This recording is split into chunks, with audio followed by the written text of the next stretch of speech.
আসসালামু আলাইকুম কলিজার ভাই বোনেরা, কেমন আছেন? আমি হাশেম ভাই ভালো আছি। তা সকলের উদ্দেশ্যে একটু কথা বলি।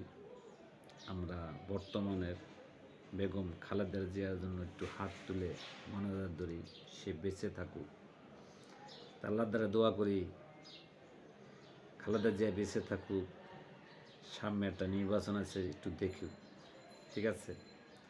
তা আমরা সকলেই দয়া কইরা একটু আল্লাহর দ্বারা মনোজাত ধরি, নামাজ পড়া তার জন্য একটু দোয়া করি, ঠিক আছে ভাই? সে আজকে মেডিকেলে অসুস্থ হইয়া পড়ে আছে আইসিতে। তাই আমরা সকলেই একটু মনোজাত ধরি আল্লাহর কাছে, সে বেঁচে থাকুক, ঠিক আছে? আজকে কি আমার মা হলে কি আপনারা দোয়া দিতেন না? আপনার মা হলে কি আমরা দোয়া দিতাম না? অবশ্যই দোয়া দিতাম, নামাজ পড়তাম ৫ ওয়াক্ত। তাই ভাই বোনেরা সকলের উদ্দেশ্য বলি, বেগম খালেদা জিয়ার জন্য একটু হাত তুলে আল্লাহর কাছে একটু মনোজাত ধরি, ঠিক আছে? তাই সকলেই ভালো থাকবেন।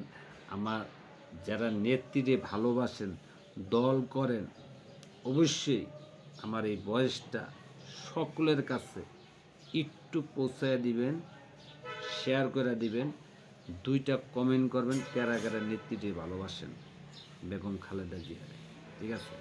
তো সকলেই আমরা আল্লাহর কাছে 2 হাত তুলে মোনাজাত করে নামাজ পড়ে তার জন্য একটু দোয়া করি, ঠিক আছে? তা ভালো থাকবেন। আসসালামু আলাইকুম।